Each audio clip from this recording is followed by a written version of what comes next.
علم میں داخل ہونے کے بعد سب سے پہلی چیز ہوتی ہے توبہ،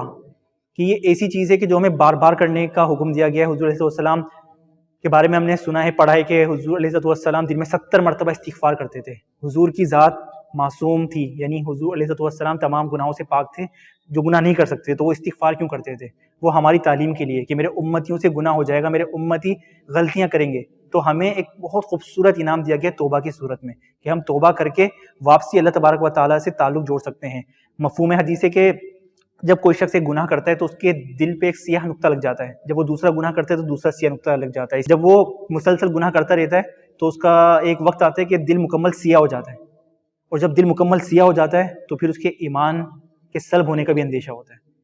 اگر ہمیں دل کو پاک صاف رکھنا ہے، اپنے تعلق کو اللہ تعالیٰ کے ساتھ مضبوط رکھنا ہے، تو اس کے لیے توبہ کا سیکھنا بہت ضروری ہے۔ توبہ بہت اہم چیز اور بہت خوبصورت تحفہ ہے مسلمانوں کے لیے۔ اب توبہ کی تعریف کیا ہے؟ توبہ کا مطلب ہے کہ واپسی لوٹنا، ٹو بی ریٹرن، رجوع کرنا، اللہ تعالیٰ کی بارگاہ میں واپسی لوٹنا اور رجوع کرنا کہ یا اللہ پاک مجھ سے غلطی ہو گئی، خطا ہو گئی، میں نے تیری نافرمانی کی، مجھ سے فلاں گناہ ہو گیا، تو مجھے معاف فرما۔ یہ ہے ایک توبہ کا بیسک کانسیپٹ۔ تو توبہ کی شرائط، یعنی توبہ جب ہم کر رہے ہیں تو ہمارے ذہن میں کیا چیزیں ہونی چاہیے کہ ہم اس کو اگر مد نظر رکھیں تو ہماری توبہ قبول ہو۔ تو سب سے پہلے توبہ کی 4 شرائط ہیں۔ پہلی شرط یہ ہے کہ جب ہم توبہ کر رہے ہیں اس وقت جو گناہ ہم نے کیا ہے وہ ماضی میں کیا ہو، یعنی پاسٹ کا گناہ ہو۔ ایسا نہیں ہے کہ کوئی شخص اگر کل گناہ کرنے والا ہے کہ میں کل جھوٹ بولوں گا، کل فلاں کو دھوکہ دوں گا تو میں آج اس کی توبہ کر لوں، ایسا نہیں ہے۔ پاسٹ کا گناہ ہو، ماضی کا گناہ ہو، مثلا کسی شخص نے نافرمانی کر لی اللہ تبارک و تعالیٰ کی، کسی کو گالی دے دیا، کچھ حرام دیکھ لیا ہے، کچھ حرام کر لیا، تو وہ ماضی میں ہو، ماضی گناہ توبہ کرنا پہلی شرط ہے کہ پاسٹ ماضی کا گناہ ہو۔ دوسری انتہائی اہم شرط ہے شرمندگی۔ جس وقت ہم جس گناہ سے توبہ کر رہے ہیں اس وقت شرمندہ ہونا بہت ضروری ہے، کہ ہمیں احساس ہو کہ ہم نے اپنے رب کی، اپنے اللہ کی نافرمانی کی ہے، ہم سے غلطی ہو گئی، ہم شرمندہ ہیں، یا اللہ پاک مجھے معاف فرما، اپنے گناہ میں شرمندہ ہوں، میں نے تیری نافرمانی کی۔ تیسری شرط ہے اللہ کی رضا کے لیے توبہ کر رہے ہوں۔ ایسا نہیں کہ ہم کسی کو متاثر کرنے کے لیے، کسی کو خوش کرنے کے لیے، اپنے ذاتی فائدے کے لیے توبہ کر رہے ہوں، ہماری نیت فقط یہ ہو کہ میرا رب مجھ سے راضی ہو جائے۔ تو اخلاص بہت ضروری ہے کہ ہم اللہ کی رضا کے لیے توبہ کریں۔ چوتھی اور ایک اور بہت اہم شرط کہ جس وقت ہم جس گناہ سے توبہ کر رہے ہیں اس وقت ہماری یہ نیت ہو کہ دوبارہ میں یہ گناہ نہیں کروں گا۔ ہم بہت کمزور ہیں، ناقص ہیں، ہمارا نفس بہت زیادہ طاقتور ہے اور شیطان اس سے بھی زیادہ طاقتور ہے، جو ہمیں قدم قدم پر بہکاتا ہے، ہمیں راستے سے بھٹکا دیتا ہے۔ ہم جس وقت اس گناہ سے توبہ کرنا چاہتے ہیں، کچھ گناہ ایسے ہوتے ہیں کہ جو چھوڑنا آسان نہیں ہوتا، وہ آہستہ آہستہ ہم اگر کوشش کریں تو پھر ہم چھوڑ سکتے ہیں۔ مثلا کوئی شراب کا عادی ہے، یہ انڈرسٹوڈ سی بات ہے کہ وہ اگر فوراً شراب سے توبہ کرتا ہے اور سالوں سے شراب پی رہا ہے، وہ شراب نہیں چھوڑ سکتا، اس کو پھر طلب ہوگی، اس کو پھر اس کا دل چاہے گا کہ میں شراب پیوں۔ تو شیطان یہاں پر آ کے اس کے دل پہ ایک وار کرے گا کہ تو کل بھی شراب پیے گا، پرسوں بھی شراب پیے گا، تو چھوڑ ہی نہیں سکتا،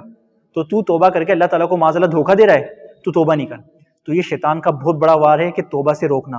کہ ہمیں بہکانا کہ تو توبہ نہیں کر، تجھے دوبارہ یہ کام کرنا ہے تو ابھی توبہ کرے کیا فائدہ۔ تو اگر شیطان یہ وسوسہ ہمارے دل میں ڈالے تو ہم حدیث پاک کی طرف جائیں گے کہ نبی کریم نے فرمایا کہ اللہ تعالیٰ فرماتا ہے کہ میرا بندہ جب گناہ کرتا ہے اور میری بارگاہ میں حاضر ہوتا ہے کہ اللہ پاک مجھ سے گناہ ہو گیا، مجھے معاف فرما، اللہ تعالیٰ فرماتا ہے میرا بندہ جانتا ہے اس کا کوئی رب ہے جو اس کو گناہوں میں گرفت بھی کر سکتا ہے اور معاف بھی فرما سکتا ہے، میں نے اس کو معاف کیا۔ دوبارہ اس شخص سے گناہ ہو جاتا ہے، وہ اللہ تعالیٰ کی بارگاہ میں حاضر ہوتا ہے کہ اللہ پاک مجھ سے گناہ ہو گیا، مجھے معاف فرما۔ اللہ تعالیٰ کی طرف سے ندا آتی ہے کہ اللہ تعالیٰ فرماتا ہے کہ میرا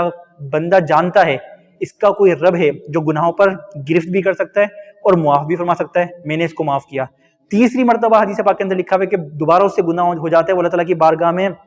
حاضر ہوتا ہے، اللہ تعالیٰ سے اپنے گناہ کا اقرار کرتا ہے کہ اے مالک مجھے معاف فرما، مجھ سے گناہ ہو گیا۔ اللہ تبارک و تعالیٰ پھر ارشاد فرماتا ہے کہ میرا بندہ جانتا ہے اس کا کوئی رب ہے جو گناہوں پر گرفت بھی کرے گا اور معاف بھی فرمائے گا، میں نے اس کو معاف کیا۔ کچھ راوی فرماتے ہیں کہ چوتھی مرتبہ بھی انسان سے جب گناہ ہو جاتا ہے، یہ لکھیں الفاظ کہ وہ اللہ تعالیٰ کی بارگاہ میں پھر حاضر ہوتا ہے، پھر اللہ تبارک و تعالیٰ یہ فرماتا ہے، اور پھر اللہ تعالیٰ فرماتا ہے کہ بار بار توبہ کرنے سے اتنا خوش ہوتا ہے اللہ تعالیٰ کہ اللہ تعالیٰ فرماتا ہے کہ جا تیرا جو اب دل کرے تو اب وہ کر۔ اس کا مطلب ہرگز یہ نہیں ہے کہ اس کو گناہ کرنے کی اجازت مل گئی، اس کا مطلب یہ ہے کہ بار بار توبہ کرنے سے اللہ تعالیٰ اتنا خوش ہوتا ہے کہ اللہ تعالیٰ نفس اور شیطان پر ہمیں غلبہ عطا فرماتا ہے۔ جو چیز ہم سے نہیں چھوٹ رہی ہوتی، بار بار توبہ کرنے کی برکت سے، بار بار اللہ تعالیٰ کی بارگاہ میں حاضری کی برکت سے وہ چیز اللہ تعالیٰ ہم سے چھڑوا دیتا ہے۔ مثلا کوئی شخص عادی شرابی ہے، وہ اگر اس نے شراب پی، پھر اس کو احساس ہوا کہ میں نے شراب پی ہے، مجھ سے غلطی ہو گئی، وہ اللہ تعالیٰ کی بارگاہ میں حاضر ہوا اپنے ماضی کے گناہ سے کہ میں نے کل شراب پی تھی، ابھی 1 گھنٹے پہلے شراب پی ہے، میں توبہ کرتا ہوں، میں شرمندہ ہوں، میں اللہ کی رضا کے لیے توبہ کر رہا ہوں۔ اور جس وقت وہ اس گناہ سے توبہ کر رہا ہے، اس کی نیت اگر ہے کہ میں اب دوبارہ نہیں پیوں گا، اس وقت اگر اس کی پکی نیت ہے کہ میں دوبارہ نہیں پیوں گا تو اس کی توبہ قبول ہو جائے گی۔ اگرچہ وہ 1 گھنٹے بعد دوبارہ پی لے شراب، لیکن جس وقت وہ توبہ کر رہا تھا اس وقت اس کی پکی نیت تھی کہ میں واقعی نہیں پیوں گا، لیکن نفس و شیطان کے بہکاوے میں آنے کے بعد اس نے 1 گھنٹے بعد دوبارہ شراب پی لی، تو اس کو فقط اس شراب پینے کا گناہ ملے گا جو اس نے 1 گھنٹے بعد پیے۔ اس سے پہلے اگر وہ 50 دن سے یا 1 مہینے سے یا 2 مہینے سے شراب پی رہا تھا، وہ گناہ اس کے نامہ اعمال سے مٹ جائیں گے اس توبہ کی برکت سے۔ اور جب اس نے 1 گھنٹے بعد دوبارہ شراب پی لی تو توبہ کے دروازے اس کے لیے بند نہیں ہوئے، توبہ کے دروازے کھلے ہوئے ہیں، اللہ تعالیٰ کی رحمت موجود ہے۔ وہ اللہ تعالیٰ کی بارگاہ میں اگر پھر توبہ کرتا ہے ان 4 شرائط کے ساتھ، شرمندگی، اللہ کی رضا کے لیے، اور جس وقت وہ توبہ کر رہا ہے اس کی پکی نیت ہے کہ میں دوبارہ نہیں پیوں گا، مطلب اس کو بار بار شرمندگی ہو رہی ہے، بار بار احساس ہو رہا ہے، اور وہ اس وقت پکی نیت کر رہا ہے کہ دوبارہ نہیں کروں گا۔ اگرچہ اس نے دوبارہ 1 گھنٹے بعد دوبارہ کر لیا تو وہ دوبارہ توبہ کرے۔ یہ بات میں اپنے پاس سے بیان نہیں کر رہا، یہ موجود ہے کتابوں میں، یہ حدیث پاک کے اندر موجود ہے۔ توبہ کی حدیث جو میں نے آپ کو سنائی، اس میں اللہ تبارک و تعالیٰ بار بار ارشاد فرما رہا ہے کہ ہم جب بار بار توبہ کرتے ہیں اللہ تعالیٰ خوش ہوتا ہے۔ نوجوان کی توبہ کے بارے میں ہے کہ آسمان چمکتا ہے ستاروں سے جب وہ توبہ کرتے ہیں، اللہ تعالیٰ کی بارگاہ میں واپس آتا ہے۔ تو ہمیں توبہ کا بہت زیادہ ضروری ہے کہ ہم توبہ کو سیکھیں، بار بار توبہ کریں، اللہ تعالیٰ سے تعلق مضبوط کریں۔